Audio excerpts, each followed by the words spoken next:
Hello students, welcome to my channel. I am Rashmi, your maths teacher. तो class 12 का exercise 3.1 का question number 6 to 10 हम इस video में सॉल्व करेंगे। तो क्वेश्चन नंबर 6 आपको यहाँ पे क्या कह रहा है कि find the values of x and y and z from the following equations. तो यहाँ पे इक्वेशंस आपको मैट्रिसेस की फॉर्म में दी हुई है कि ये मैट्रिक्स इस मैट्रिक्स के इक्वल है, तो आप यहाँ पे एक्स वाई जेड की वैल्यू निकालो। सेम सेकंड में भी ऐसा है, थर्ड में ऐसा है। तो इसके लिए मैंने इंट्रोडक्शन वीडियो में आपको बताया था कि दो यहाँ पे इक्वलिटी ऑफ मैट्रिक्स हमने पढ़ा था वहां पर। तो उसका मतलब क्या होता है कि अगर दो मैट्रिक्स आपको इस तरह से इक्वल दी हुई है तो जो पहली मैट्रिक्स का फर्स्ट एलिमेंट यानी A11 है वो दूसरी मैट्रिक्स के A11 के इक्वल होगा।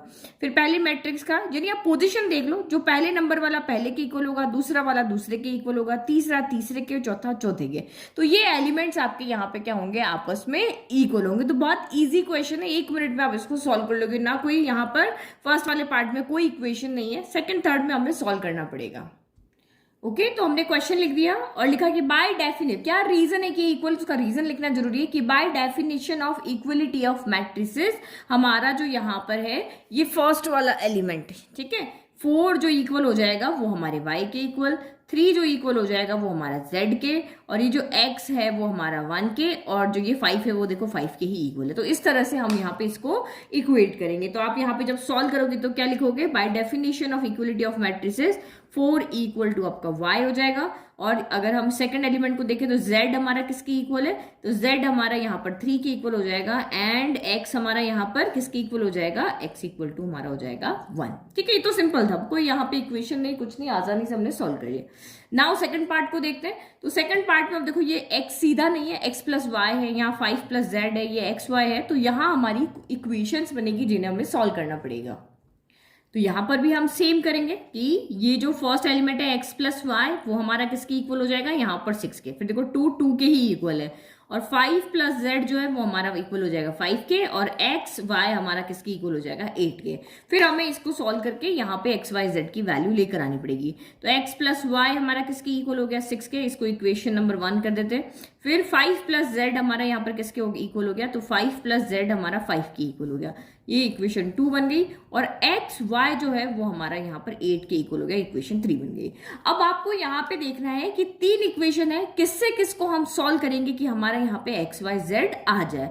तो फर्स्ट थिंग आप यहाँ पर देखो, तो ये जो इक्वेशन है हमारी सेकंड नंबर की इक्वेशन, इसमें एक ही वेरिएबल है। क्या वेरिएबल है, ओनली जेड ही तो है। ये 5 प्लस जेड इक्वल टू 5 है। तो यहाँ हम 2 को, अगर मैं इक्वेशन 2 को सॉल्व करती तो मुझे यहाँ से सीधे के सीधे z की वैल्यू मिल जाएगी। तो पहला जो मुझे सबसे इजी लग रहा है, तो मैंने देखा मुझे z की वैल्यू तो बड़ी इजीली मिल रही है, तो मैं इसको सॉल्व कर लेती हूँ। फ्रॉम इक्वेशन नंबर 2 तो सीधा लिख रहा है 5 से 5 कैंसिल है, z इक्वल टू आपका 0 आ रहा है।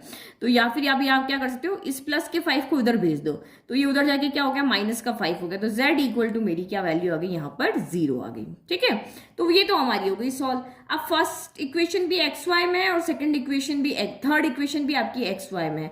तो क्या करेंगे यहाँ पे, इसको कैसे सॉल्व करेंगे, तो एक काम हम यहाँ पे कर सकते हैं, ये भी दो वेरिएबल में, ये भी दो वेरिएबल में। आप चाहो तो यहां से किसी एक वेरिएबल की वैल्यू निकाल के इसमें रख दो, या फिर आप चाहो तो यहां से किसी एक वेरिएबल की वैल्यू निकाल करके इसमें रख दो। भाई 2 वेरिएबल की इक्वेशन है तो उसको एक वेरिएबल में चेंज करें ना, हम यही करते हैं। हमने क्लास 10th में एलिमिनेशन मेथड पढ़ा है, सब्स्टिट्यूशन मेथड पढ़ा है। तो मैं यहाँ पे सब्स्टिट्यूशन मेथड लगा रही हूँ कि भाई यहां से x की वैल्यू निकाल के यहां रख दूं, या यहां से x की वैल्यू निकाल के यहां रख दूं। तो देखो 3 से इक्वेशन की वैल्यू निकालना ईजी है, तो हम फ्रॉम 3 करते हैं। फ्रॉम 3 से मैं यहाँ से x की वैल्यू निकालती हूँ। फ्रॉम 3 से क्या है, एक्स वाई आपको यहाँ पर 8 है, तो x कितना हो जाएगा यहाँ पर 8 अपॉन क्या हो जाएगा, y हो जाएगा। x की वैल्यू यही हो जाएगी ना भाई, ये y इधर नीचे आ गया, यहाँ मल्टीप्लाई में था तो इधर नीचे की तरफ आ गया, तो x equal to 8 upon y आ गया। और अब इसको हम पुट करेंगे इन इक्वेशन नंबर 1। तो इस x की जगह आप यहाँ पे क्या रख दो, 8 upon y plus y equal to 6। अब कुछ नहीं करना, आपको सिर्फ यहाँ पे एलसीएम ले लेना है। तो इधर क्या एलसीएम हो जाएगा, y और 1 का एलसीएम y हो जाएगा। यहाँ पर तो डिनोमिनेटर में y है तो यहाँ पे कुछ नहीं, मल्टीप्लाई होगा 8 रहेगा। यहाँ डिनोमिनेटर में 1 है, 1 की टेबल में y टाइम आता है, तो ऊपर y मल्टीप्लाई होकर y स्क्वायर हो जाएगा, और इक्वल टू 6 हो गया। अब हम इसको उधर भेज देते हैं, तो ये आपका क्या हो गया, 8 plus y square equal to, divide में तो मल्टीप्लाई में जाएगा तो 6y हो जाएगा। अब हम इसको एक क्वाड्रेटिक फॉर्म में अरेंज कर देते हैं। तो सबसे पहले 2 डिग्री आएगी, फिर 1 डिग्री आएगी तो प्लस का 6y उधर जाके माइनस का 6y हो जाएगा और फिर कांस्टेंट टर्म आएगी। तो ये हमारी यहाँ पे क्या बन गई है, क्वाड्रेटिक इक्वेशन बन गई। अब इसको हम यहाँ पे सॉल्व करेंगे तो हमें y की वैल्यू मिल जाएगी और जो भी y की वैल्यू मिलेगी वो यहाँ पुट करेंगे तो हमें x की वैल्यू मिल जाएगी। तो क्वाड्रेटिक इक्वेशन तो आपको अच्छे से सॉल्व करना आता है। अब ये क्वाड्रेटिक इक्वेशन y की फॉर्म में, तो हमें दो नंबर ऐसे चाहिए, यहाँ प्लस का साइन है ना, ये देखो +8 है, तो ऐसा नंबर हमें चाहिए कि दो नंबर जिनको सम करने पर तो हमारा क्या आ जाए, 8 आ जाए। क्या आ जाए, 8 आ जाए। सॉरी 8 नहीं, यहाँ पे क्या आएगा, 6 आएगा। जो मिडिल वाली टर्म होती है ना उसका कोफिशिएंट, कि प्लस करने पर तो हमारा 6 आ जाए और मल्टीप्लाई करने पर हमारा यहाँ पर 8 × 1, यहाँ पे कोफिशिएंट कुछ नहीं है, 1 है ना। तो मुझे ऐसा लगता है कि अब आपको ये क्वाड्रेटिक इक्वेशन सॉल्व करने अच्छे से आती है, तो मैं डीप में एक्सप्लेन नहीं कर रही हूँ। तो यहाँ पे y² का कोफिशिएंट 1 होता है, y का कोफिशिएंट 6 है और कांस्टेंट 8 है। तो 8 × 1, तो प्रोडक्ट हमारा यहाँ पर क्या होना चाहिए, प्रोडक्ट हमारा 8 × 1 यानी कि 8 के इक्वल आना चाहिए। तो दो नंबर ऐसे ढूंढ के लाओ जो प्लस करने पर तो 6 बनाते हो और प्रोडक्ट करने पर 8 बनाते हो। तो मुझे पता है 4 × 2 क्या होता है, 8 होता है, और 4 + 2 क्या होता है, 6 होता है। तो मैंने यहाँ पे फैक्टर बना लिए, तो यहाँ इस 6 की जगह अब हम यहाँ पे क्या रख देंगे, 4 + 2 रख देंगे। तो ये आपका यहाँ पे क्या हो जाएगा, y² minus as it is 6 की जगह पे मैंने 4 + 2 रख दिया और y + 8 = आपका 0 हो गया। ठीक है, मिडिल टर्म स्प्लिट कर दी, मिडिल टर्म ये वाली 6 की जगह 4 + 2 हो गया। बस अब इसको सॉल्व कर लो, y² minus plus minus 4y हो गया। इधर से ये अंदर जाएगा, इधर से भी अंदर जाएगा, माइनस प्लस माइनस का 2y हो गया और प्लस का 8 = 0 हो गया। फर्स्ट 2 में से कॉमन लेंगे तो y बाहर आ गया और अंदर क्या बचा, y - 4 बच गया। और यहाँ पे नेगेटिव साइन है तो नेगेटिव कॉमन आएगा और 2 कॉमन आएगा, क्योंकि 2 की टेबल में 2 भी आता है, 8 भी आता है। तो यहाँ से भी आपका क्या बच गया, y - 4 बच गया = 0। भाई -2 बाहर आया तो नेगेटिव पॉजिटिव हो गया, y बचा, और यहाँ पे जो पॉजिटिव और नेगेटिव होगा 2 की टेबल में 8 4 टाइम आता है। दोनों ब्रैकेट हमेशा सेम आने चाहिए। तो ये y - 4 आ गया और ये जो दोनों कॉमन लिए उसको एक ब्रैकेट बना करके लिख दिया। तो हम लिखेंगे व्हेन y - 4 = 0, तो दिस इम्प्लाइज y = आपका 4 हो गया। और व्हेन y - 2 = 0, तो इसका मतलब आपका यहाँ पर y = कितना हो गया, प्लस का 2 हो गया। यानी y की हमें 2 वैल्यू मिल रही है, तो दैट मीन्स x की भी हमें 2 वैल्यू मिलेगी। तो आप लिखोगे व्हेन y = 4 है तो x कितना हो जाएगा, 8, y की वैल्यू यहाँ पुट कर दो तो 8/4 यानी कि 2 आ जाएगी। 4 के टू में 8 आया 2 टाइम। फिर आप लिखोगे व्हेन y = आपका 2 है तो x कितना हो जाएगा, 8/2, 2 के टू में 8 आया आपका 4 टाइम। तो ये हमारी 3 वैल्यू हमें यहाँ पे देखो, x एंड y की तो 2 वैल्यू मिल रही है, z हमें एक ही मिल रहा है। तो इसका मतलब हम यहाँ पे क्या लिखेंगे, ईदर, फाइनल आंसर लिखेंगे, ईदर x = हमारा यहाँ से क्या आ रहा है, 2 आ रहा है। x = 2 कब आ रहा है, जब y = 4 है, और z तो हमेशा हमारा 0 ही है। और x = हमारा यहाँ पर एक क्या आ रहा है, 4 आ रहा है, जब y = कितना है आपका 2 है, और z = तो आपका 0 ही है। तो ये दो तरह की वैल्यू हमें यहाँ पर मिल रही है। तो इस दो वैल्यू को हम यहाँ मैट्रिक्स में रखेंगे तो हमारी यहाँ पे दोनों मैट्रिसेस क्या हो जाएगी, इक्वल हो जाएगी। ठीक है, अब थर्ड वाला सॉल्व करते हैं। थर्ड वाला भी हमारा यहाँ पर क्या है, इक्वेशन की फॉर्म में है। तो यहाँ तो आपको सीधा दिख रहा है, ये पूरा एक एलिमेंट है, ये A11 है, ये A21 है, ये A31 है। सेम यहाँ भी ये A11 है, ये A21 है, ये 31 है। तो ये पूरा इसके इक्वल, ये पूरा इसके इक्वल, और ये पूरा इसके इक्वल। और बस वैसे ही जैसे हमने यहाँ पे सॉल्व किया वैसे ही हम इसको सॉल्व कर लेंगे। ठीक है, तो ये हमारा क्वेश्चन है और मैंने bye definition of equality of matrices लिख दिया कि पहला पहले के इक्वल, दूसरा दूसरे के इक्वल और तीसरा तीसरे के इक्वल यहाँ पर हो गया। बस अब इस इक्वेशन को आपको सॉल्व करना है। एक्चुअल में इधर भी 3 एलिमेंट है और इधर भी 3 एलिमेंट है, तो ऑब्वियस है कि ये इस तरह से इक्वल यहाँ पे हुए। अब आप यहाँ पे देखो, यहाँ आपको डिफरेंट टाइप्स की इक्वेशंस मिलेगी। आपको अपना दिमाग लगा करके देखना है कि 3 वेरिएबल, 2 वेरिएबल में तो आप इजीली सॉल्व कर लोगे, 3 वेरिएबल हो, 4 वेरिएबल हो, तो क्या तिकड़म लगा करके इसको आप सॉल्व करोगे। तो आप यहाँ पे देखो, ये इक्वेशन ऐसी है पहली जिसमें तीनों वेरिएबल है, x भी है, y भी है, z भी है, तीनों का सम यहाँ पे 9 के इक्वल आ रहा है। अब अगर मैं सेकंड इक्वेशन को देखती हूँ तो यहाँ x प्लस z है, यानी ये x है और ये प्लस z है। मुझे यानी कि मैं अगर इनको पेयर कर दूं तो मुझे इसकी वैल्यू पता है, x प्लस z की वैल्यू मुझे यहाँ पर पता है कितनी, 5 है। तो अगर मैं x प्लस z की वैल्यू यहाँ पुट कर दूंगी तो मुझे y की वैल्यू मिल जाएगी। और सेकंड बात में अगर मैं y प्लस z की वैल्यू यहाँ पे पुट कर दूंगी तो मुझे x की वैल्यू मिल जाएगी। तो इसकी वैल्यू पुट करने पर मुझे y मिल रहा है और इसकी वैल्यू पुट करने पर मुझे x मिल रहा है। फिर x और y की वैल्यू चाहे आप यहाँ रख दो, चाहे यहाँ रख दो, चाहे यहाँ रख दो, आपको z की वैल्यू यहाँ से मिल जाएगी। तो ईजी हो गया ना। सबसे पहले हम फर्स्ट एंड सेकंड को सॉल्व करते हैं। तो यहाँ क्या लिखेंगे, from first and second, putting, क्या पुट कर रहे हैं हम, x plus z equal to 5 in equation number 1। तो 1 को आप यहाँ पे मैं इस तरह से अरेंज कर दी, देखो y plus x plus z equal to 9, ऐसे कर दिया। जिसकी वैल्यू मुझे पुट करनी है ना, देखो एडिशन मल्टीप्लिकेशन ऑर्डर मैटर नहीं करता है, आगे पीछे किस तरह से भी ऐड करो आंसर सेम आता है। तो मैंने यहाँ पे जिसकी वैल्यू पुट करनी है उसको एक पेयर बना करके लिख दिया था। अब इस x प्लस जेड की जगह पे मैं क्या रख दूंगी, 5 रख दूंगी। तो y प्लस 5 इक्वल टू मेरा 9 हो गया। तो y इक्वल टू कितना हो जाएगा, 9 प्लस का 5 इधर आके माइनस का 5 हो गया। तो y इक्वल टू मेरा यहाँ पर कितना आ गया है, 4 आ गया। इजी। अब सेकेंड टाइम हम यहाँ पे क्या करेंगे, फ्रॉम फर्स्ट एंड थर्ड लेंगे। अब हम y प्लस जेड की वैल्यू पुट करेंगे। तो अभी ये इक्वेशन क्या है, from first and third, putting y plus z equal to 7, यहां से पुट कर रहे हैं। तो ये आपकी इक्वेशन क्या है, x plus y plus z equal to क्या है, 9। इस y प्लस जेड की जगह हम वैल्यू रख रहे हैं। तो x प्लस 7 इक्वल टू आपका 9 हो गया। तो x इक्वल टू कितना हो गया, 9 प्लस का 7 इधर आके माइनस का 7 हो गया, यानी कि ये आपका यहाँ पर 9 माइनस 7 यानी कि x इक्वल टू 2 आ गया। तो x मिल गया हमें, यहाँ पर y मिल गया। अब हमें z चाहिए, तो z के लिए आप कुछ भी कर सकते हो, यहां से भी z ला सकते हो, यहां से भी ला सकते हो, यहां से भी ला सकते हो। तो मैं z की वैल्यू लाने के लिए मैं इस इक्वेशन में x की वैल्यू पुट कर लेती। तो फ्रॉम हम सेकेंड नहीं कर रहे, फ्रॉम सेकेंड पुटिंग, सेकंड में x प्लस जेड है ना, तो x की वैल्यू हमने कितनी निकाली, 2 निकाली ना। तो पुटिंग x इक्वल टू 2, तो रखो 2 प्लस जेड इक्वल टू आपका 5 हो गया। तो z कितना हो गया, 5 प्लस का 2 इधर जाके माइनस का 2 हो गया। तो z इक्वल टू आपका यहाँ पर कितना आ गया है, 3 आ गया है। तो यानी कि हमें तीनों वैल्यू मिल गई, x इक्वल टू 2 मिल गया, y इक्वल टू 4 मिल गया, z इक्वल टू 3 मिल गया। अब इनको ऐड करो, देखो 4 प्लस 2 6, 6 प्लस 3 9, तो ये देखो 9 ही आ रहा है। ठीक है, तो ये यहाँ पे हम फाइनल आंसर लिख लेते हैं। हैंस x इक्वल टू 2 है, y इक्वल टू 4 है एंड z इक्वल टू आपका 3 है। ठीक है, चलो नेक्स्ट क्वेश्चन की तरफ बढ़ते हैं। इजी था ना ये तो बहुत।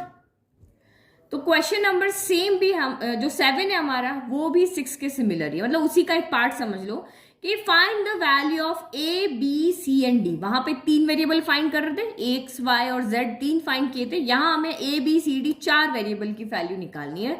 और गिवन क्या है कि भाई ये मैट्रिक्स जो है वो इस मैट्रिक्स के क्या है, यहाँ पर इक्वल है। तो इक्वल है तो हमें पता है bye definition of equality of matrix क्या होता है कि a11 एलिमेंट आपका a11 के इक्वल होगा, A12 जो है आपका एलिमेंट A12 के इक्वल होगा, थर्ड वाला आपके थर्ड A21 के, और A22 वाला जो है वो इसके इक्वल होगा। ये तो हमें पता है, तो हम करके लिख लें, यहाँ पे इक्वेशन बना ले पहले।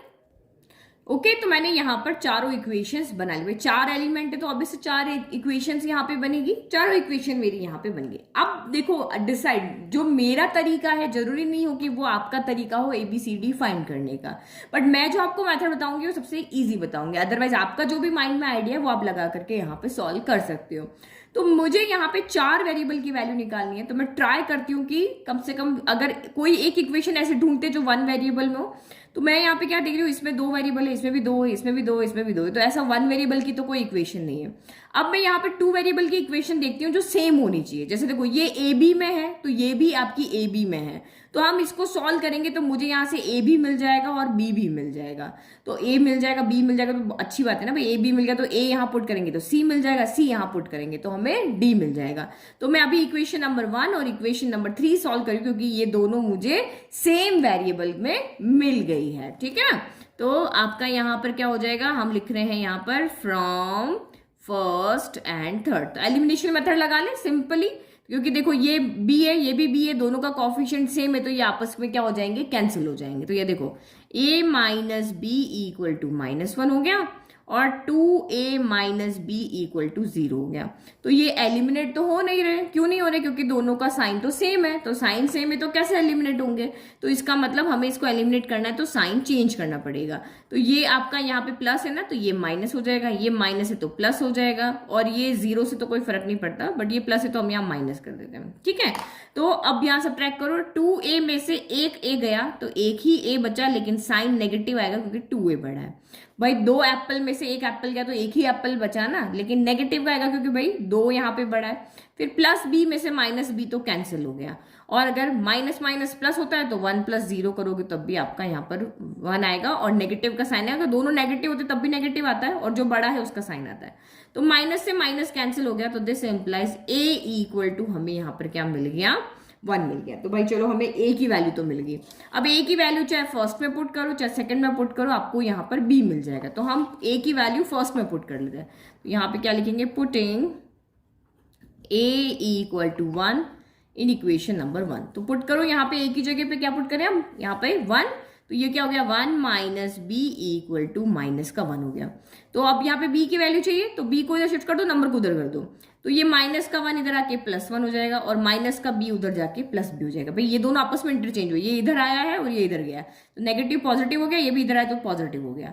तो यानी कि b की वैल्यू हमें यहाँ से कितनी मिल गई है, 2 मिल गई। तो a मिल गया हमें यहाँ पर और b मिल गया। तो ये दो वैल्यू तो हमने यहाँ पे इजीली निकाली, a भी निकाल लिया, b भी निकाल लिया। अब दो वेरिएबल निकल गए, अब बचे हुए दो वेरिएबल की बात करते हैं। तो मैं इक्वेशन अगर 2 के पास जाती हूँ तो 2 ये a एंड c में है, तो a की वैल्यू तो मैं निकाल चुकी हूँ, a की वैल्यू कितनी है, 1 है, तो मैं a की वैल्यू यहाँ पे पुट कर दूंगी तो मुझे c की वैल्यू मिल जाएगी। तो हम यहाँ पे क्या लिख रहे हैं, फ्रॉम 2 के अंदर हमारी इक्वेशन है 2a + c = 5। तो हम यहाँ पे लिखते हैं पुटिंग a = 1, a = 1 इसमें पुट करेंगे तो 2 × 1 + c = 5 हो गया।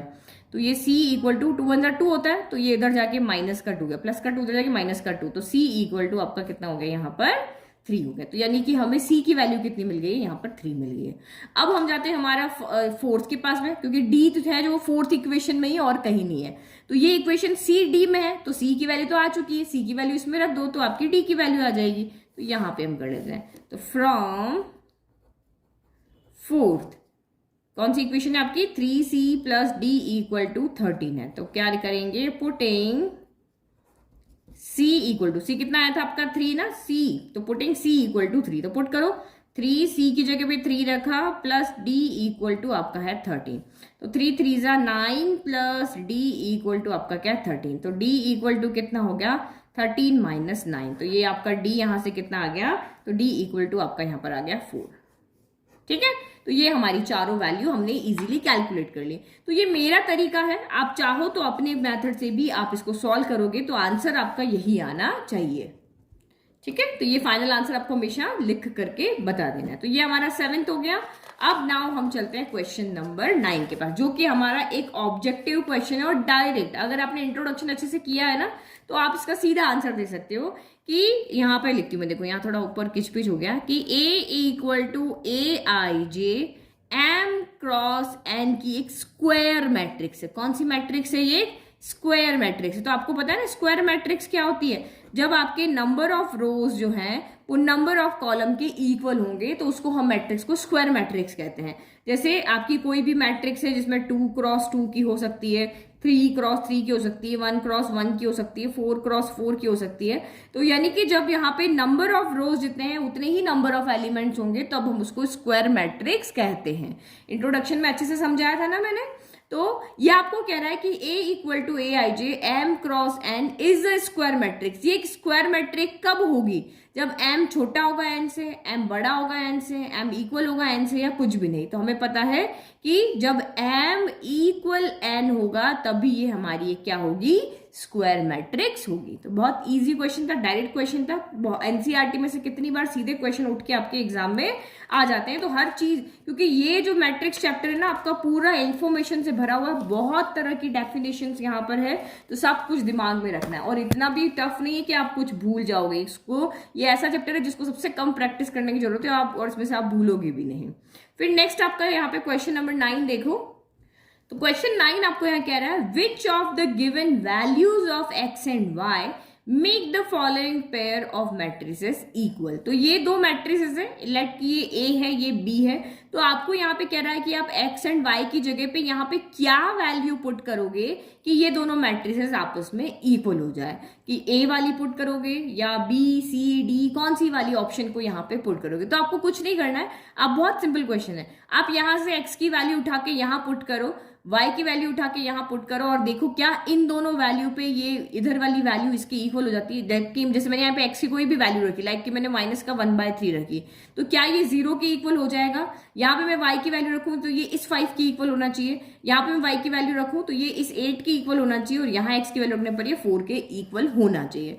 तो अगर मैं यहाँ पे ऑप्शन ए जो है हमारा x इक्वल टू माइनस का 1/3 एंड y इक्वल टू आपका कितना है 7 है, तो पुट करके देखो, इसके अंदर हम पुट करते हैं तो ये 3 हो गया, x की जगह पे मैंने माइनस का 1/3 रखा, ठीक है, प्लस का 7 है, 3 से 3 कैंसिल हो गया तो कितना आया आपका, ये यहाँ पे -1 बचा और ये +7 बचा, तो 7 - 1 कितना आ रहा है आपका 6 आ रहा है। तो देखो ये तो वैल्यू इसकी इक्वल नहीं आ रही, तो जब x की इक्वल नहीं आ रही तो हमें y की चेक करने की जरूरत नहीं है, क्योंकि वो x एंड y की दो वैल्यू होनी चाहिए जिसके ऊपर ये पूरी मैट्रिक्स इसके इक्वल हो जाए। तो भाई ये तो पहली वैल्यू हमारी इसकी इक्वल नहीं हो रही, तो हमें ऑप्शन ए आगे देखने की जरूरत नहीं है। अब हम ऑप्शन सी को ट्राई करते हैं, क्योंकि बी तो आपका क्या है, नॉट पॉसिबल है। तो y इक्वल टू आपका 7 है और x इक्वल टू कितना है, माइनस का 2/3 है। तो y इक्वल टू 7 अगर मैं यहां पुट करती हूँ तो 7 + 1 8 तो आपका आ रहा है, y तो यहीं पर है ना, तो भाई ये वैल्यू तो हमारी सही आ रही है। अब x की वैल्यू पुट करके देखो, तो अगेन वहीं पे पुट करते हैं, 3x + 7 के अंदर आप पुट करोगे तो ये हो गया 3x की जगह रखा माइनस का 2/3 + 7 हो गया, 3 से 3 कैंसिल हो गया तो -2 + 7 बचा, तो 7 में से 2 गया तो आपका 5 हो रहा है, लेकिन ये तो मेरा यहाँ पर किसके इक्वल दिखा रहा है, 0 के इक्वल दिखा रहा है। तो इसका मतलब y की वैल्यू के लिए तो ट्रू हो रहा है कि भाई y की वैल्यू 7 रखने पर तो मेरा 8 आ रहा है, बट x की वैल्यू रखने पर ये तो मेरा इसके इक्वल ही नहीं आ रहा है, तो हमें इसको भी चेक करने की जरूरत नहीं है। तो इसका मतलब ये भी नहीं आंसर है, ये भी आंसर हमारा नहीं है। अब ऑप्शन डी हम यहाँ पे चेक करते हैं, x इक्वल टू माइनस का 1/3 है और y इक्वल टू माइनस का 2/3, ये दोनों वैल्यू है, ठीक है। तो अब यहाँ पे पुट करके देखो, तो अभी ये पहली वैल्यू वाली तो हमने वैसे ही देख ली थी, x की वैल्यू माइनस का 1/3 है, तो माइनस का 1/3 पुट करने पर तो मेरा यहाँ पर कितना आ रहा था, 6 आ रहा था, तो 6 तो 0 के इक्वल है ही नहीं, तो इसका मतलब ये भी ऑप्शन हमारा राइट नहीं है। क्योंकि x की इक्वल नहीं है तो हमें y के लिए चेक करने की जरूरत ही नहीं। देखो आप यहाँ पे पुट करो, 3 माइनस का 1/3 + 7, 3 से 3 कैंसिल, तो -1 + 7 इक्वल टू आपका 6 आ रहा है, लेकिन 6 यहाँ पे 0 के इक्वल नहीं है। सेम यहाँ पे भी 6 जो है वो 0 के इक्वल नहीं है, और यहाँ पर भी आपका जो आपने सॉल्व किया था वैल्यू रख करके ये वाला, तो ये 5 जो है वो भी आपका 0 के इक्वल नहीं है। तो इसका मतलब आपका ऑप्शन बी यहाँ पे राइट है। भाई जो भी वैल्यू आपको जो भी वैल्यू आपको यहाँ पे x एंड y की दी हुई है, उसमें से किसी भी वैल्यू के लिए दोनों मैट्रिसेस हमारी आपस में इक्वल नहीं हो रही है, तो इसका मतलब not possible to find. Now last question करते हैं, ठीक है। तो ये इजी है, हमने सिर्फ वैल्यूज को यूज करके और यहाँ पे अपना काम चला लिया। तो नाउ क्वेश्चन नंबर 10 क्या कह रहा है, the number of all possible matrices of order 3/3 with each entry 0 or 1 is। तो आपको यहाँ पे क्या कह रहा है कि भाई ये एक हमें 3x3 ऑर्डर की एक मैट्रिक्स बनानी है। क्या बनानी है, 3x3 ऑर्डर की मैट्रिक्स बनानी है, लेकिन इस मैट्रिक्स के अंदर हमें सिर्फ 2 ही एलिमेंट भरने, या तो 0 भरे या 1 भरे, 2 ही एलिमेंट हमें यहाँ पे भरने हैं। तो देखो ऑप्शन कितने हैं, 3x3, यानी कि नंबर ऑफ एलिमेंट्स कितने हो जाएंगे। देखो ऑर्डर आपको यहाँ पे कितना दिया हुआ है, ऑर्डर हमें दिया हुआ है 3x3 दिया हुआ है, तो इसके अंदर इस मैट्रिक्स के अंदर एलिमेंट्स कितने हो जाएंगे, तो एलिमेंट्स आपको पता है दोनों का मल्टीप्लाई कर दो यानी 9 एलिमेंट्स हो जाएंगे।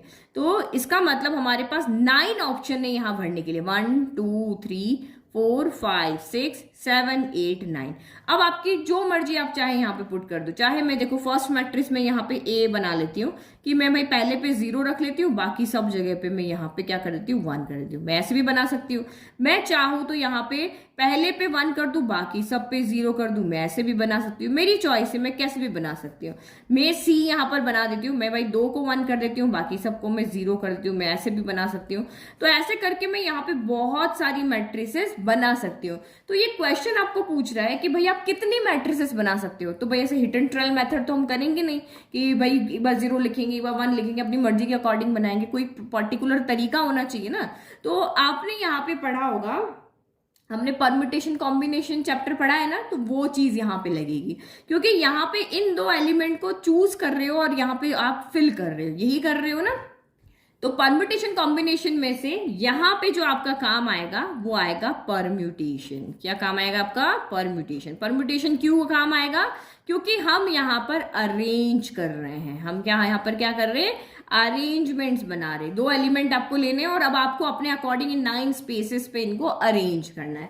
तो देखो परम्यूटेशन के अंदर अगर हम यहाँ पे बनाते हैं भाई हमारे पास 9 स्पेसेस है, 9 जगह पे हमको एलिमेंट्स भरने, तो 1 2 3 4 5 6 7 8 9। और अब आपको पता है रिपीटेशन तो हो गई भाई, 9 जगह है और 2 एलिमेंट से भरनी है, तो रिपीटेशन तो हो गई। तो इस बॉक्स को हम 0 भी भर सकते हैं, हम 1 भी भर सकते हैं। यानी हमारे पास 2 चीजें हम दोनों इसमें भर सकते हैं। इसमें भी हम 0 1 कुछ भी भर सकते हैं, इसमें भी हम 0 1 कुछ भी भर सकते हैं। यानी 2 ऑप्शन है यहाँ पे, इसमें हम दोनों भर सकते हैं, इसमें भी दोनों, इसमें भी दोनों। सेम यहाँ पे सारे ही बॉक्सेस को हम दोनों ही नंबर से भर सकते हैं। अगर हमारे पास यहाँ पे 2 भी होता तो हम 3 तरीके से इसको फिल कर सकते थे। भाई हमारी चॉइस है, कभी मैं 0 डालू, कभी मैं 1 डालू, कोई भी चीज मैं यहाँ पर दोनों में से भर सकती हूँ। तो भाई मेरे पास दोनों ऑप्शन है, दोनों को मैं यहाँ पे फिल कर सकती हूँ।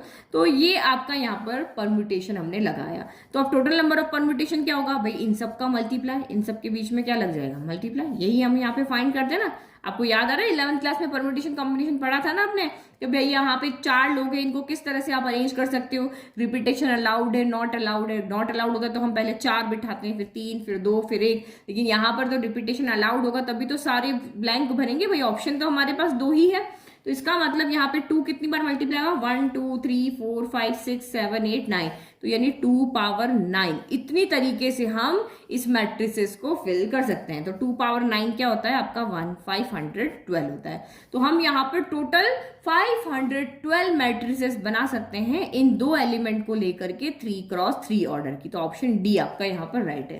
देखो कभी भी कोई सा भी कंसेप्ट कहीं पर भी यूज आ सकता है, तो आपको अपना दिमाग एकदम पुराना जो पड़ा है वो सारा कुछ याद रखना है कि भाई यहाँ पे नंबर्स का अरेंजमेंट है। मैंने यहाँ पे अरेंज किया है नंबर्स को। कभी मैं 0 ले रही हूँ, कभी मैं 1 ले रही हूँ, कभी मैं दो बार 1 ले रही हूँ, कभी मैं 3 बार 1 ले रही हूँ, कभी सारे 1 ले रही हूँ।